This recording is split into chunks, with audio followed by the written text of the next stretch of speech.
요한일서 2장 28절과 29절 말씀입니다. 어린 자녀들아, 이제 그분 안에 거하라. 이것은 그분께서 나타나실 때에 우리가 확신을 가지게 하려 함이요, 또 그분께서 오실 때에 우리가 그분 앞에서 부끄러움을 당하지 아니하게 하려 함이라. 그분께서 의로우신 줄을 너희가 알면 의를 행하는 자마다 그분에게서 난 줄을 아느니라. 아멘. 기도하겠습니다. 하나님 아버지, 우리의 구원자여 우리의 주님이신 예수 그리스도를 인하여 감사와 찬양을 드립니다. 그분께서 우리의 삶에서 우리의 목표보다, 우리의 바라는 소원보다, 내가 이루고자 하는 그 어떤 것보다, 내가 가지고 누리고 있는 그 모든 것보다 그분이 더 귀하고 더 존귀하고 더 뛰어난 분이 되어지기를 기도합니다. 그래서 우리의 삶에서 오직 주님만이 높임을 받으며 영광을 받으며 그분의 뜻이 우리의 삶을 통해 아름답게 이루어지는 그런 삶이 되어지기를 기도합니다. 아버지여, 구원받지 못한 잃어버린 혼을 구원하심으로 아버지의 뜻을 이 시간에 이루어 주옵소서. 구원받은 그리스도인으로 하여금 더욱 성숙한 그리스도인의 모습으로 변화되게 하셔서 하나님이 영광을 받으시옵소서. 예수님의 이름으로 기도했습니다. 아멘.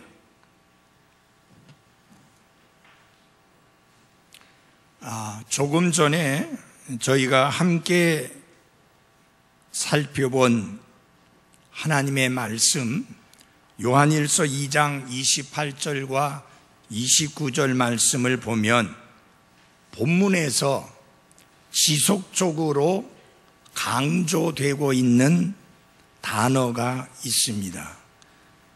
2절밖에 안 되는 짧은 구절에서 무려 6번이나 반복되면서 우리에게 강조하고 있는 단어가 있습니다. 그 단어가 무엇이냐면 그분이라고 하는 단어입니다. 그분 안에 거하라. 그분께서 나타나실 때에, 그분께서 오실 때에, 그분 앞에서 그분께서 의로우신 줄을, 그분에게서 난 줄을, 이렇게 짧은 2절 속에 6번이나 그분을 강조하고 있습니다. 그분은 누구십니까? 그분은 예수 그리스도이십니다. 우리는 그분 안에 거하는 삶을 살아야 합니다. 그래서 오늘 아침에 그분 안에 거하라 라는 말씀으로 말씀을 드리고자 합니다. 한번 다 같이 해봅시다. 그분 안에 거하라. 그런데 이번에 청소년 부흥 집회의 주제가 뭐냐? 그분은 나보다 크시다 라고 하는 주제인데, 그렇습니다. 여러분과 저의 삶 속에서 예수 그리스도는 그 어떤 것보다, 그 누구보다 크신 분이어야 합니다.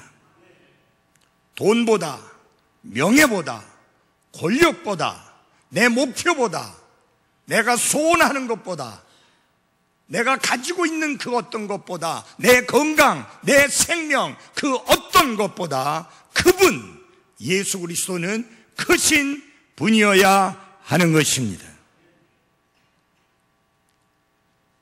우리가 참된 그리스도인의 삶을 말할 때에 세 가지를 말을 합니다.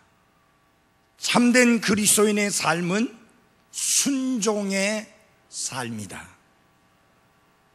만약에 불순종의 삶을 살고 있다면 그는 참된 그리스도인으로서의 삶을 살고 있지 않는 사람입니다. 그 다음에 참된 그리스도인의 삶은 미움과 시기와 증오의 삶이 아니라 사랑의 삶이다. 그래서 그분 안에 거한다고 말하면서도 형제를 사랑하지 아니하면, 미워하면 그는 진리를 행하는 자가 아니라고 성경은 엄중히 경고하고 있습니다. 그뿐만 아니라 참된 그리스도인의 삶은 거짓과 오류가 아닌 진리의 삶이어야 하는 것입니다. 그러므로 이 요한일서 1장과 2장이 중심적으로 가르치고 있는 중요한 주제는 무엇이냐면은 하나님과의 교제인데, 하나님과 교제하는 그리스도인의 특징이 무엇이냐? 첫째, 그는 순종의 삶을 산다. 둘째, 그는 미움과 증오의 삶이 아니라 사랑의 삶을 산다. 셋째, 거짓과 오류의 삶이 아니라 진리의 삶을 산다는 것이 바로 요한일서 1장과 2장을 통해서 하나님이 여러분과 저에게 들려주시는 말씀입니다. 이 말씀에 하나님과 친밀히 교제하는 삶을 신실하게 살아갈 수 있도록 우리를 촉진하는, 자극하는, 도전하는, 격려하는 중요한 세 가지 단어를 바로 28절과 29절에서 저희들에게 보여주고 있는데, 그 세 가지 단어를 중심으로 해서 여러분들에게 하나님의 말씀을 전하려고 합니다. 그 첫 번째 단어가 무엇이냐? 거하라 라는 단어입니다. 정말로 하나님과 친밀한 교제를 나누며 하나님을 기쁘게 해드리는 참된 그리스도인의 삶을, 진정한 그리스도인의 삶을 살려면 첫 번째로 우리가 실천해야 될 삶의 요소가 무엇이냐? 거하라 라고 하는 것입니다. 어디 거하느냐? 그리스도 안에 거하라고 말씀합니다. 한 사람이 하나님 앞에 죄인임을 깨닫고 회개하고 예수님을 구원자와 주님으로 받아들여서 그가 구원받게 될 때에 그는 이제 믿음의 삶을, 그리스도인의 삶을 시작하게 됩니다. 그런데 그 다음에 중요한 것이 무엇이냐? 구원받고 난 다음에 중요한 것이 무엇이냐? 그분 안에, 그리스도 안에 거하는 삶을 사는 것입니다.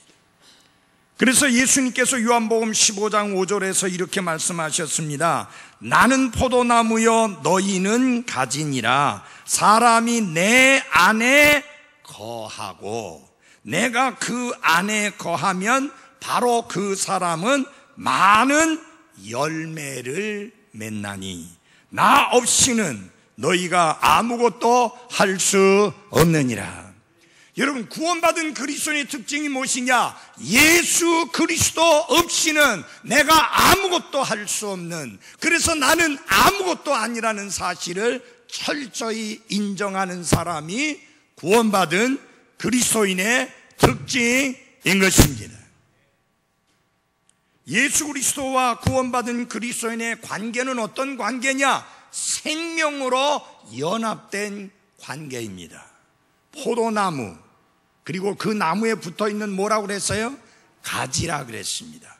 가지가 포도나무에서 떨어져 나가면 결코 열매를 맺을 수 없는 것처럼 여러분이 우리의 구원자여 우리의 주님이신 예수 그리스도를 떠나서는 결코 열매를 맺을 수 없다 하는 것입니다. 하나님이 여러분과 저에게 원하는 삶은 어떤 삶이냐? 열매가 풍성한 삶입니다. 여러분, 나무는 열매가 풍성해야 합니다. 열매를 맺는 나무일 때 그렇습니다. 여기 보면은 열매가 아주 풍성하게 달려 있습니다. 왜? 이게 열매를 맺는 나무이기 때문에 그렇습니다. 사과나무에 사과 열매가 없다고 하면 아무 의미가 없습니다. 포도나무에 포도 열매가 없다면 아무 가치가 없습니다. 마찬가지로 그리스도인에게는 그리스도인의 열매가 풍성히 열려야 하는 것입니다. 이 풍성히 열매를 맺는 삶의 비결이 뭐냐? 그리스도 안에, 그분 안에 거하라고 하는 것입니다.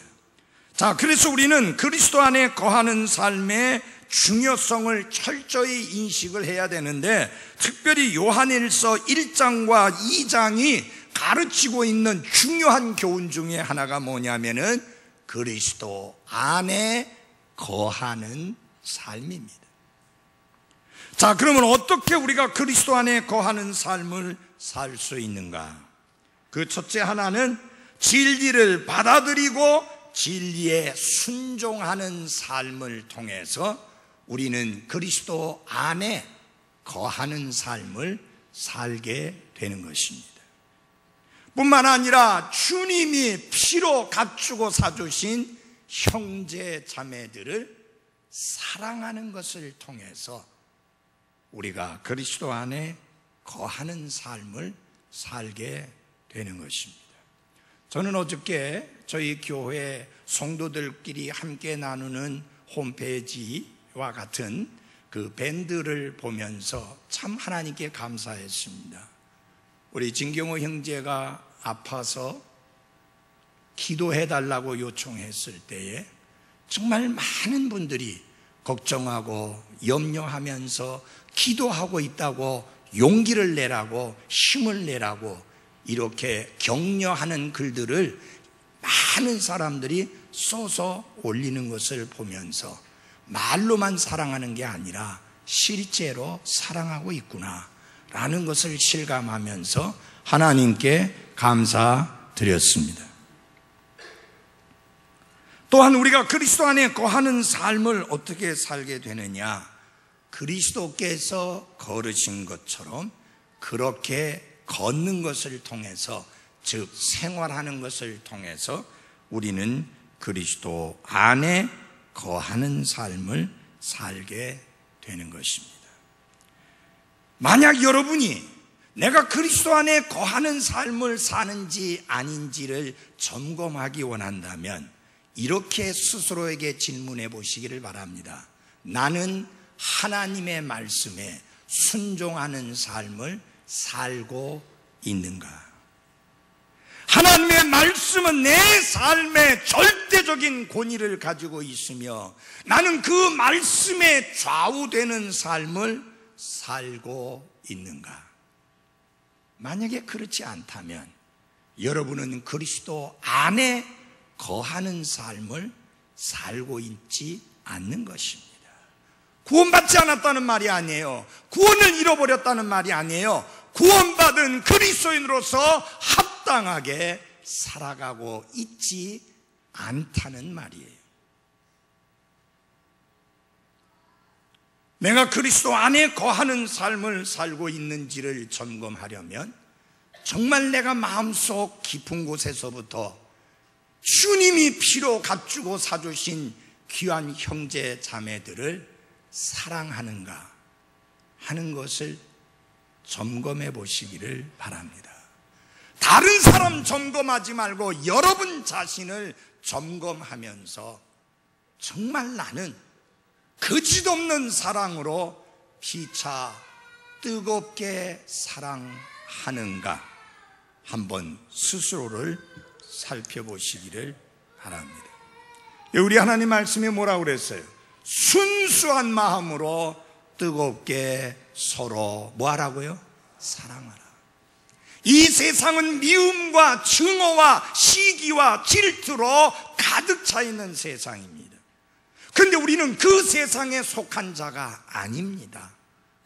우리는 그리스도 안에 있는 자요, 그리스도의 사람이요, 그리스도 안에 거하는 사람인데, 실제 삶의 모습에서 내가 그리스도 안에 거하는 삶을 사는지 아는지를 점검하는 것 중에 하나가 뭐냐면, 내가 순수한 마음으로 사랑하는가, 형제 자매들을. 뿐만 아니라 나는 진리의 말씀, 그 진리를 따라 걷는가, 아니면 거짓과 오류를 따라 걷고 있는가, 자신을 돌아보아 살피기를 바랍니다. 성경은 우리가 완벽한 삶을 살지는 못하지만 내 삶 속에 문제가 있을 때에, 그리스도인으로서 내가 잘못되어졌을 때에 그 문제를 어떻게 해결하는지에 대하여 명백히 가르쳐주고 있습니다. 우리가 우리 죄들을 자백하면 저는 신실하사 우리의 모든 죄들을 용서하시고 우리를 모든 더러운 곳에서 깨끗하게 해주신다고 약속해 주셨습니다. 여러분, 우리가 잘못된 것을 하나님 앞에 자백하고 그분의 긍휼과 그분의 용서를 구할 때 하나님은 두 가지를 해주시는데, 하나는 깨끗게 해주셔서 용서해 주실 뿐만 아니라 다시 반복되지 아니하도록 우리에게 승리의 삶을 안겨주신다고 하는 사실입니다. 여러분, 구원받은 그리스도인을 가르쳐 말하면서 성도라고 말합니다. 거룩하게 구별된 자라는 뜻입니다. 우리는 모든 부분에서 거룩하게 구별된 삶을 살아야 하는 게 맞습니다. 하나님께 영과 진리로 경배드리는 그 부분에만 구별되어야 되는 것이 아니라 우리 매일매일의 삶 속에서 내가 하는 말이나 내가 생각하는 생각이나 나의 행동이나 내 음식 먹고 마시는 습관이나 모든 부분에서 거룩하게 구별되어야 되는 게 맞습니다. 그것이 그리스도 안에 거하는 삶이에요. 특별히 청년들에게 이야기합니다. 여러분이 직장 생활하면서 직장의 동료들은 가볍게 우습게 술을 물 마시듯이 마시지만 여러분은 그렇게 하면 안 됩니다. 그건 아닙니다. 그건 죄악입니다. 그것은 하나님을 거역하는 죄입니다. 아멘.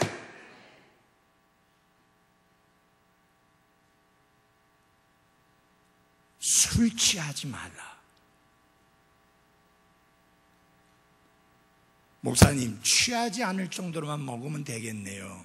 그 말이 아니에요. 성경은 보지도 말라고 할 정도로 저거 마시면 나를 기쁘게 할 것 같다, 저거 마시면 나를 즐겁게 해줄 것 같다, 저거 마시면 내 삶에 의미가 있을 것 같다, 그런 생각으로 쳐다보는 것조차도 하나님은 금하고 있습니다. 그것도 여러분 독한 술 그런 걸 말하는 게 아니라 흔히 술이라고 부르지도 않는 포도주를 말하는 거예요. 여러분, 구원받았다면 그 삶이 그리스도 예수님 안에서 새로운 창조물이 된 사람인데 이제 분명하게 선을 그어야 하는 게 맞습니다. 그분 안에 속했으면 이제 그분 안에 머물러 있는 그런 삶을 신실하게 살아가야 하는 것입니다. 자, 그러면서 하나님은 왜 우리가 그렇게 살아가야 되느냐 하는 이유를 가르치고 있는데, 그분께서 나타나실 때에 담대함을, 확신을 가지게 하려 함이라. 담대함을 가지게 하려 함이라. 아까 거한다는 단어 말씀드렸죠. 우리는 그리스도 안에 거하는 삶을 살아야 합니다. 두 번째로 그분께서 나타나십니다. 우리 여기 요한일서 2장 28절을 잘 보십시오. 함께 봐주시기 바랍니다. 어린 자녀들아 이제 그분 아래 거하라. 같이 읽겠습니다. 그 다음에 시작. 이것은 그분께서 나타나실 때에 우리가 확신을 가지게 하려 함이요. 여기 나타나신다는 단어가 나오고 있습니다. 그렇습니다. 예수님은 여러분과 저의 죄들을 대신해서 죽으시기 위해서 이 땅에 오셨는데, 그러나 그분이 두 번째 나타나시게 될 때는 죄와 상관없이 나타나시게 될 것입니다. 그때에 그분 앞에 서게 될 때에 담대함을 가질 수 있도록, 확신을 가질 수 있도록 우리는 그리스도 안에 거하는 삶을 살아가야 하는 것입니다. 이것은 요한일서에서 처음으로 언급하고 있는 예수 그리스도의 재림에 관한 말씀입니다. 요한계시록은 미래에 일어나게 될 사건과 함께 예수 그리스도의 재림에 대해서 엄청 자세하게 말씀을 하고 있습니다. 그러나 요한일서는 예수 그리스도의 재림과 함께 어떤 것을 말하고 있느냐, 그분 앞에 서서 심판을 받을 것에 대해서 말씀을 하고 있습니다. 이런 요한일서 2장 28절 뒷부분에 보면은 그분께서 오실 때에 우리가 그분 앞에서 부끄러움을 당하지 아니하게 하려 함이라. 요한일서 3장 2절에서 우리가 앞으로 어떻게 될지는 아직 나타나지 아니했으나 그분께서 나타나시면 우리가 그분과 같게 될 줄 아노니. 저는 욕심 없어요. 그분이 다시 나타날 때에 그분과 같게 되면 됩니다. 그게 완벽한 해결입니다. 더 튼튼한 몸, 더 오래 살 수 있는 몸, 더 똑똑한 사람, 더 뛰어난 사람, 그런 욕심 하나도 없어요. 그저 한 가지면 좋게요. 예수 그리스도 그분과 같이 되면 되는 것입니다.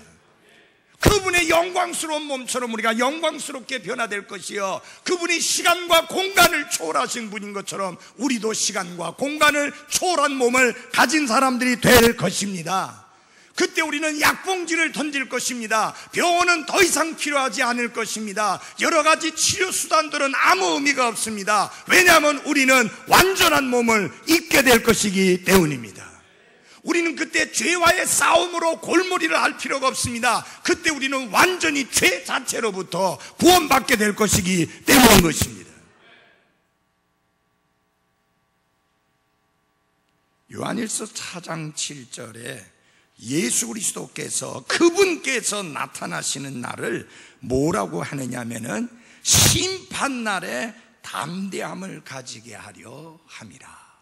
그 날을 심판날이라 그렇게 사도 요한이 표현을 했습니다.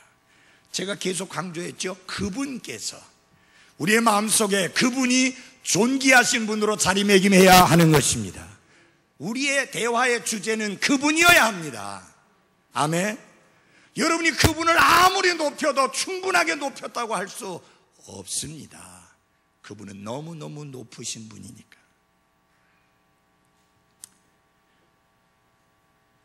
구원받은 그리스도인들을 데려가시기 위해서 예수 그리스도께서 다시 오실 것입니다. 아멘. 그게 그분 다시 오시는 거 믿는가요? 다시 오십니다. 나타나신다 그랬습니다. 근데 그분이 다시 나타나게 될 때 모든 사람이 알고 모든 사람이 환영하는 게 아니라 오직 구원받은 그리스도인들만 알고 오직 구원받은 그리스도인들만 그분에 의해서 공중으로 채워 올라가서 그분을 뵙게 될 것입니다. 그리고는 영원히 그분과 함께 있게 될 것입니다. 그런데 어떤 멍청한 사람들이 지금은 환난 때요, 그리고 교회도 구원받은 그리스도인도 환난을 통과해야 된다고 하는 엉뚱한 소리를 하고 있는데 성경을 몰라도 한참 모르는 어리석은 이야기입니다. 요한계시록을 보게 되면 요한계시록 2장 3장에 7교회에 관한 말씀이 나옵니다. 7교회는 당시의 소아시아 지역에 실제로 있었던 교회일 뿐만 아니라 바로 전 세대의 교회들을, 그 교회들이 어떤 모습의 형태의 교회들이 될 것이냐 하는 것을 또한 보여주는 것인데, 지금 여러분과 제가 살고 있는 이 시대는 무슨 교회 시대와 같은 시대이냐? 라오디게아 교회 시대와 같은 그런 시대입니다. 이 라오디게아 교회와 같은 시대의 특징이 뭐냐? 나는 부자라 부유하여 부족한 것이 없다라고 말을 하는데 실상은 가련하고 벌거벗은 자라고 하는 것이 주님의 지적인 것입니다. 교회는 많이 있는데 예수님이 교회 안에 없어요. 믿는다고 하는 사람은 많이 있는데 그 안에 예수 그리스도가 없어요. 그래서 여러분, 요한계시록 3장 20절에 보면 내가 문 밖에 서서 문을 두드린다 그랬습니다. 교회에게 말씀하시면서 문 밖에서 두드린다. 교회 안에 예수 그리스도가 없다는 말이에요. 믿는다고 말하는데 그 속에 예수 그리스도가 없는 사람들이 수두룩 벅벅한 거예요. 여러분 안에는 예수 그리스도가 계십니까? 고린도후서 13장 5절은 그리스도가 없으면 그는 버리운 자라, 저주받은 자라 엄중하게 말씀합니다. 그래서 이 마지막 교회 시대인 라오디게아 교회 시대가 3장에서 끝이 나게 되는데, 그리고 나면 여러분 4장 첫 절에 보면은 이리로 올라오라 하는 말씀이 나옵니다. 그때는 아직 대환란이 오기 전이에요. 대환란이 오기 전에 주님은 우리를 이리로 올라오라 하고 그의 나라로, 그의 왕국으로 데려가실 것입니다. 그래서 4장 5장에 보면 우리가 어디 있는가? 하늘에 있어요. 거기서 우리를 구원해 주신 주님의 은혜를 감사하고 찬양하며 영광을 받기에 합당하신 하나님의 어린 양이라고 찬양합니다. 그 다음에 우리는 계속 공중에 머물러 있고 하늘에 있고, 이 땅에 전무후무, 전에도 없었고 앞으로도 없게 될 무서운 환란이 시작되어지는데, 전반기 3년 환란과 후반기 3년 환란으로 나누어지는데 합하면 7년입니다. 7년밖에 안 되는 큰 환란의 기간이에요. 근데 이 기간을 뭐라고 부르느냐면 야곱의 환란의 때라. 야곱은 이스라엘의 다른 이름이에요. 무슨 말이냐? 하나님이 메시아를 거역하고 십자가에 못 박아 죽여버리고 끝까지 예수 그리스도를 구원자로 주님으로 받아들이기를 거절하고 왔던 이스라엘을 문자 그대로 하나님이 하늘에서 그분의 진노와 그분의 심판을 쏟아붓고 환란을 쏟아부어서 심판하시는 기간이라 해서 야곱의 환란의 때라 그렇게 말합니다. 그때에 주님의 피로 갖추고 사주셔 구원받은 성도들, 그분의 교회는 이 땅에 있어야 될 이유가 전혀 없습니다. 아멘? 있어야 될 이유가 없어요. 그리고 여러분 아십시오. 요한계시록이 전체가 22장으로 되어 있어요. 22장 중에서 교회와 관련되어진 내용이 막 5장까지라고 본다 하더라도 5장밖에 안 돼요. 그런데 여러분, 대환란에 관한 내용은 7년밖에 안 되는 짧은 시간인데 6장부터 시작해서 19장까지 14장이에요. 얼마나 무시무시하는가 아시겠죠? 그리고 우리가 영원히 있게 될 새하늘과 새 땅에 대해서는 딸랑 3장밖에 안 돼요. 그걸 보면 대환란이 얼마나 끔찍하고 두렵고 무서운 때인가 하는 것을 알 수 있습니다. 얼마나 무서우냐? 진노하신 예수님의 얼굴을 보는 것보다는 차라리 바위와 산이 내 머리 위에 떨어져 가지고 그 돌 밑에 깔리는 게 더 낫겠다. 그 정도 끔찍한 거예요. 죽고 싶어도 죽음이 요리조리 피하여 가는, 그러면서 끔찍한 재앙을 당하는 때가 바로 7년 대환란입니다. 여러분, 그때에 구원받은 성도들이 그리스도의 신부인 교회가 이 땅에 있어야 될 이유가 전혀 없습니다. 아멘. 그 전에 이리로 올라오라 해서 올라가게 됩니다. 아시겠죠? 자, 그러면은 그분이 다시 오시게 되면은 다시 나타나시게 될 때 우리가 그분 앞에 서서 무엇을 받게 되느냐? 심판을 받게 되는데, 이것을 뭐라고 말해? 다 같이 합시다. 그리스도의 심판서. 고린도 후서 5장 10절에 그리스도의 심판석이라 그렇게 이야기합니다.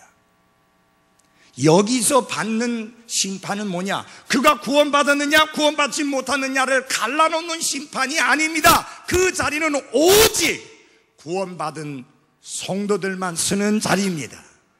그래서 그 결과는 두 가지입니다. 어떤 분이 보상을 받습니다. 그게 뭐냐? 담대함이잖아요.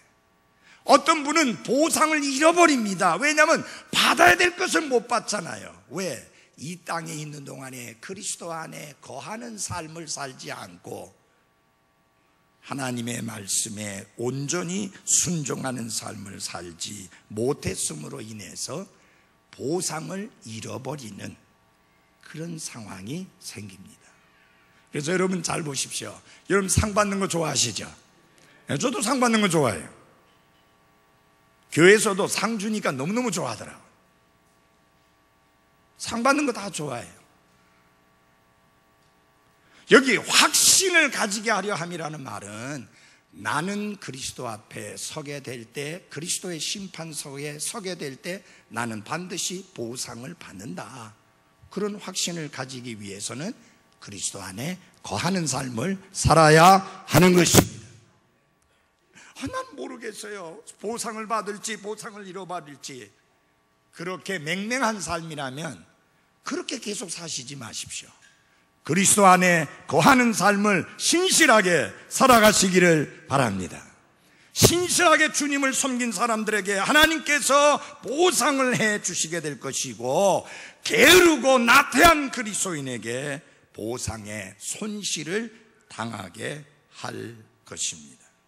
그래서 이 그리스도의 심판석을 장차 오직 구원받지 않은 사람들만 서서 심판을 받아서 영원한 불호수에 던지게 될 크고 신 왕자의 심판과 혼동해서는 안 됩니다. 이것은 4장 5장 요한계시록 4장 5장에 있게 될 사건이고, 크고 신 왕자의 심판은 요한계시록 20장과 21장에 있게 될 사건입니다. 그 사이에 얼마나 많이 떨어져 있느냐? 우선 7년 떨어져 있고요, 그 다음에 1000년 떨어져 있어요. 분명히 아셔야 될 것은 구원받았는지 구원받지 못하는지 그것을 갈라 세우는 심판은 없습니다. 그래서 죽어봐야 안다고 하는 것은 새빨간 거짓말이요, 성경에 대한 무지에서 나오는 것입니다. 내가 천국 갈지 지옥 갈지는 언제 아느냐? 이 땅에서 아는 것이고, 이 땅에서 분명하게 확신하는 것입니다. 그리스도의 심판석에는 오직 구원받은 그리스도인들만 서서 보상을 받습니다. 어떤 사람은 보상을 잃어버립니다. 크고 신 왕자의 심판대에는 오직 구원받지 않은 사람들만 서서 심판을 받아서 불호수에 던져집니다. 그 중간은 없습니다. 나타나신다. 그분이 나타나신다. 요새 보니까요, 그분이 나타나실 때가 정말 가까운 것 같아요. 또 독일에서 정신 나간 녀석이 18살밖에 안 먹은 녀석이 맥도날드에서 빵 먹고 있는 아이들을 향해서, 사람들을 향해서 총을 쏴대가지고 여러 명이 죽었어요. 이제는 뭐 여행도 마음 놓고 못 가겠어요. 어디를 간들 안전하겠어요. 지금 미국도 안전 안 하고, 독일도 안전 안 하고, 프랑스도 안전 안 하고, 그저 대한민국이 제일 안전한 것 같은데, 정말 왜 사람들이 이렇게 미쳐 돌아갈까요? 정말 그분께서 나타나실 때가, 그분께서 오실 때가 정말 가깝다. 우리 이렇게 어영부영 살 때가 아닙니다. 그분이 오시면 그분 앞에서 심판을 받을 것인데, 그 다음에 중요한 세 번째 단어가 뭐냐? 부끄러움이라는 단어입니다. 우리 그분 앞에 서서 부끄러움 당하지 않게 되기를 바랍니다. 다 같이 요한일서 2장 28절 뒷부분을 보겠습니다. 제가 읽어드리겠습니다. 또 그분께서 오실 때에 우리가 그분 앞에서 부끄러움을 당하지 아니하게 하려 함이라. 사람들은요, 다른 사람 앞에서 부끄러움 당하는 것을 굉장히 부담스럽게 생각합니다. 근데 여러분, 그거 별거 아니에요. 진짜 그거 별거 아니에요. 그런데 진짜 두려운 게 있어요. 그분 앞에서 부끄러움을 당하는 것입니다. 예수 그리스도 앞에서 부끄러움을 당하지 않도록 해야 하는 것입니다. 절제 없는 삶, 말씀을 외면하고 살아가는 삶, 결국 그것은 주님 앞에서 부끄러움을 당하게 할 것입니다. 정상적인 그리스도인의 삶을 산 그리스도인들은 결코 그분 앞에 설 때에 부끄러움을 당하지 아니할 것입니다. 여러분, 우리 여기 말씀처럼 끊임없이 우리가 바라보아야 할 분은 믿음의 창시자요, 또 완성자이신 예수 그리스도 그분뿐입니다.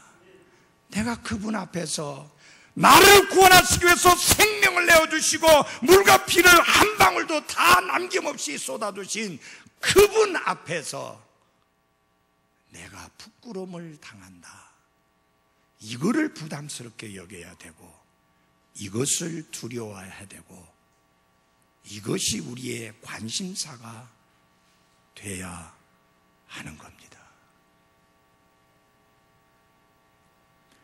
우리는요, 어느 방향을 바라보든지 간에 그리스도께 순종하는 삶을 살 수밖에 없어요. 예를 들어서 우리가 뒤를 바라보십시다. 뭐가 봅니까? 우리의 죄들을 대신해서 십자가를 지시고 물과 피를 다 쏟으신 갈보리가 보입니다. 뒤를 보면 갈보리 보여요? 갈보리 동산 험한 길에 십자가 지신 뭐예요? 구주 예수님. 우리가 뒤를 돌아보면 갈보리가 보여야 돼요. 십자가가 보여야 돼요. 그 다음에 우리가 우리 안을 들여다보면 성령님이 보여야 돼요. 그 성령님이 우리 안에 계시면서 우리를 모든 진리 가운데로 인도해 주시고, 그분이 우리의 위로자이십니다. 우리 주위를 바라보십시오. 여러분과 같은 믿음을 가진 형제 자매들이 보입니다. 얼마나 귀한 분들이에요. 여러분 옆에 있는 귀한 분들을 한번 좀 쳐다보십시오. 얼마나 귀한 분들입니까?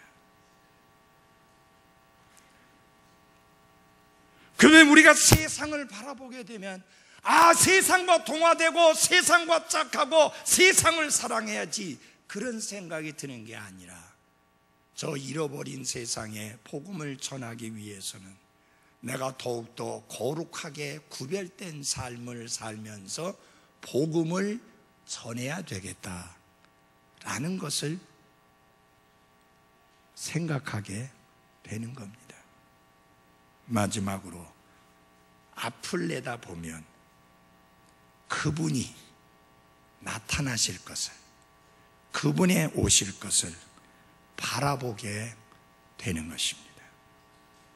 그래서 우리는 어느 방향을 바라보든지 간에 내 생각대로, 내 멋대로, 내 마음대로, 내 뜻대로, 내 고집대로 살 만한 근거가 전혀 없어요. 과거를 봐도 십자가 보이죠. 안을 들여다보니까 예수님, 성령 하나님 계시죠. 옆에 보니까 같은 믿음을 지켜나가는 형제 자매들이 함께 이 길을 가자고 격려하고 있죠. 세상을 바라보니까 그리스도 없이 멸망당하고 있는 저들이 불쌍해서 그들을 위해서 기도하게 되지요. 미래를 쳐다보니까 다시 나타나실 그분을 보게 되고, 그래서 그분 안에서 이 소망을 가진 자마다 그분께서 순결하신 것과 같이 자기를 순결하게 하느니라. 사랑하는 그리스도인 여러분, 이제 29절에서 사도 요한은 이렇게 결론을 짓습니다. 2장 29절 같이 읽겠습니다. 시작.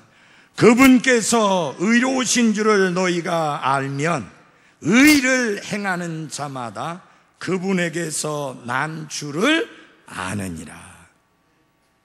순종하는 삶, 사랑의 삶, 진리의 삶, 이 삶을 한마디로 요약하면서 사도 요한은 뭐라고 표현을 했느냐면 의를 행하는 것이다, 그렇게 말했습니다.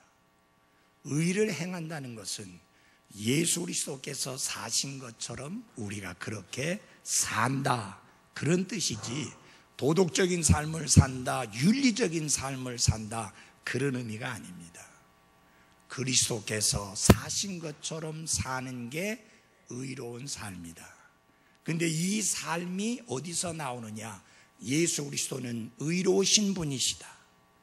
그러므로 그분의 의를 힘입어서 우리가 이 땅 위에서 의로운 삶을 살 수 있다는 것이 바로 우리가 가지고 있는 확신인 것입니다.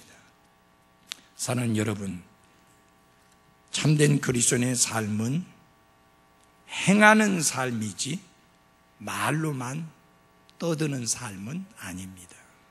그래서 사도 요한이 이 요한일서 1장에서 2장에 계속 말씀하고 있는 것 중에 하나가 뭐냐면, 만일 우리가 말하면, if we say, 만일 우리가 이렇게 말하면 그대로 행동이 따라야 된다는 거죠. 말만 해서 소용없다는 거죠. 사랑하는 그리스도인 여러분, 그분 안에 거하는 삶은 순종의 삶, 행하는 삶이지 입으로만 말하는 삶은 아닙니다. 나는 여러분들이 말씀을 정확하게 잘 알 수 있기를 원합니다.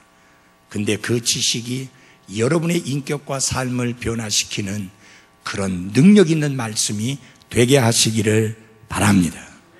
그래야지 그것이 진정한 그리스도 안에 거하는 삶입니다. 이제 여러분들에게 마지막 예를 드리고 말씀을 마치겠습니다.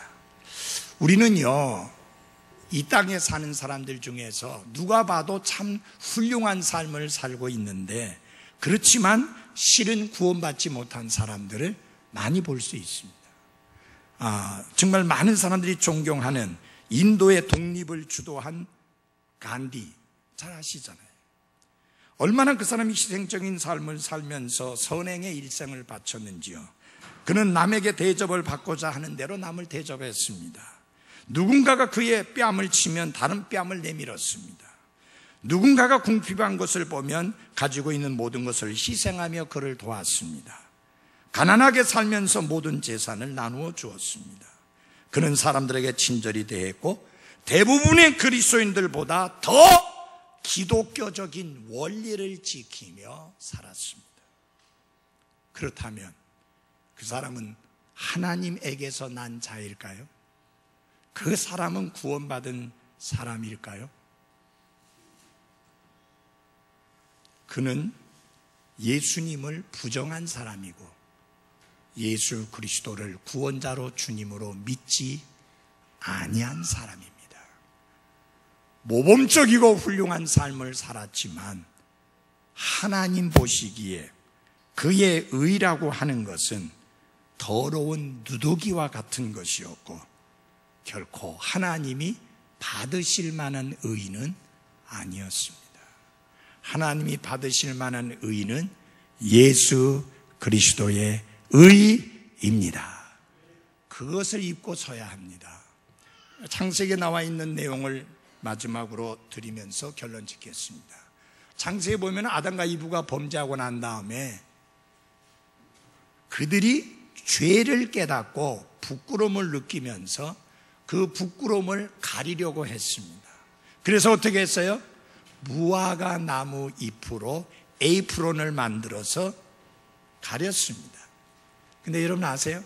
하나님이 나타나셔서 아담아 어디 있느냐고 했을 때 아담은 이렇게 대답했어요. 내가 벌거벗었으므로. 그렇게 말했어요. 아담과 이브 사이에서는 입었다고 말할 수 있을지 모르지만 하나님 앞에서는 벌거벗었다라고 말했어요. 여러분, 인간의 의는 거룩하신 하나님 앞에서 아무 소용이 없습니다. 예수 그리스도의 의로 힘입어야 하는 것입니다. 어떻게 하나님께서 입혀주셨어요? 짐승을 잡아서 피를 흘려서 그 가죽으로 옷을 지어 입히셨습니다.